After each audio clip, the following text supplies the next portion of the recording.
हवाई होलकर इन सबको में पढ़ाया ही नहीं गया ढंग से। ये इस देश की पतन की तरफ हमें ढकेलने का काम किया गया। लेकिन पिछले 10 वर्षों में श्यामा प्रसाद जी के अखंड भारत का निर्माण अगर किसी ने किया तो माननीय प्रधानमंत्री नरेंद्र मोदी जी ने किया। आप देखिए धारा 370 और 35A चुटकियों में हटाया। आपने पढ़ा होगा जब लोग कहते थे क्या धारा 370 अगर हट गई मोदी के पिताजी में, उन्होंने तो कुछ और शब्द बोला था, मैं पिताजी कह रहा हूं। अब तो उन्होंने कहा कि खून की नदियां बह जाएंगी, ये हो जाएगा वो हो जाएगा। लेकिन धारा 370 और 35A 2 मिनट में हटाने का काम हमारे गृह मंत्री अमित शाह जी और माननीय प्रधानमंत्री नरेंद्र मोदी जी ने करके दिखा दिया और पूरा देश आज अखंड भारत की श्रेणी में आ गया।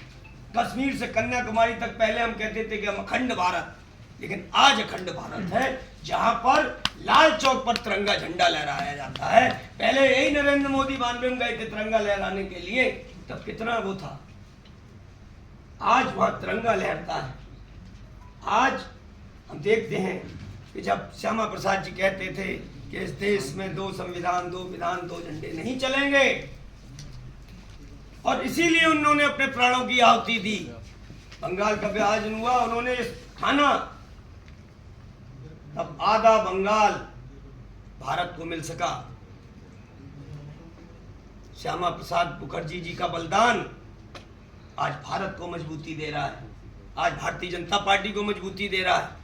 किसी ने नहीं सोचा होगा कि ये छोटा सा वृक्ष कितना बड़ा वट वृक्ष बन जाएगा जो भारत को आज आप देखो। आज नरेंद्र मोदी जी विदेशों में गए हैं, मैं वीडियो देख रहा हूं, वहां की संसद में वहां के लोग इस तरीके से उनका स्वागत कर रहे हैं कि यहाँ के विपक्षियों को अच्छा नहीं लग रहा। इस तरीके से विदेश में रहने वाले भारतीय उनके ऊपर अपनी इतना प्यार लुटा रहे हैं, उनको छूने के लिए लालायत हैं। ये हमारे देश का सौभाग्य है कि आज विश्व पटल पर भारत मां की जय जयकार, जय भवानी जय शिवाजी के नारे विश्व पटल पर लग रहे हैं। ये माननीय प्रधानमंत्री जी की ताकत है। और जब शासक हमारा जो अपने आप को प्रधान सेवक कहता है, जब उसकी ताकत होती है, मजबूती होती है, तो वही देश विश्व में नाम करता है, जैसे आज भारत कर रहा है। 2047 तक भारत को विकसित राष्ट्र बनाने का संकल्प, और अगर आज जिस दिशा में हम लोग चल रहे हैं तो कोई बड़ी बात नहीं कि 2047 छोड़ो 2045 तक ही हम विकसित राष्ट्र ना हो जाए। श्यामा प्रसाद मुखर्जी जी हमारी प्रेरणा है, हमारे आराध्य हैं। आज उनकी जयंती पर हम उनका स्मरण करते हैं। वो क्यों आज इतना बड़ा वट वृक्ष बना, छोटा सा वट वृक्ष बन गया आज, उसका कारण भी भारतीय जनता पार्टी का कार्यकर्ता है जो राष्ट्र की तरफ सोचता है। जब किसी का कोई व्यक्ति जीत कर आता है तो उसे लगता है इस कार्यकर्ता को जैसे मैं ही विधायक हो गया, मैं ही सांसद हो गया।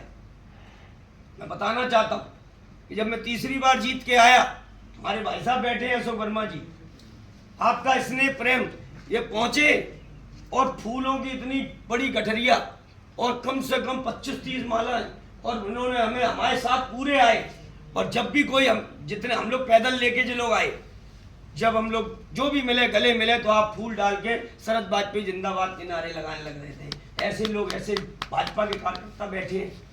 हमें सौभाग्य हमारा कि ऐसे लोग यहाँ पर हैं, और सौभाग्य है कि ऐसे महापुरुष के हम आज उनको जी रहे हैं। श्यामा प्रसाद मुखर्जी जी, दीनदयाल उपाध्याय जी, अटल बिहारी वाजपेयी जी, लाल कृष्ण आडवाणी जी, मुरली मनोहर जोशी जी, ऐसे बहुत सारे। यहाँ कोई परिवारवाद की पार्टी नहीं है, यहाँ कोई भी कुछ बन सकता है।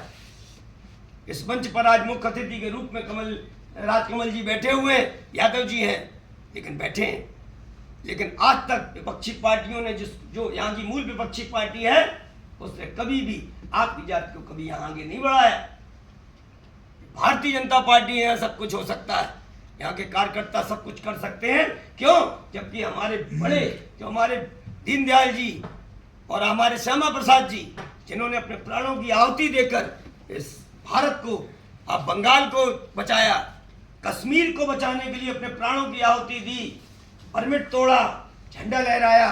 आज ऐसे वही आज नरेंद्र मोदी जी जिन्होंने झंडा लहराया था लाल चौक पर, आज बहुत शान से वही तिरंगा हाथों में लेकर जब लहराते हैं तो विश्वास मानना, एक एक भारतीय का सीना गर्व से चौड़ा हो जाता है जब लाल चौक पर तिरंगा झंडा लहराकर हमारा प्रधान सेवक, हमारा प्रधानमंत्री उस सड़कों पर चलता है शेरों की तरह। आज भी मैं वीडियो उसमें देख रहा था कि हमारे प्रधानमंत्री जी अभी वहां तुर्की के बगल वाले देश में, साइप्रस है कौन सा, उसमें गए तो शेरों की तरह चलते हैं।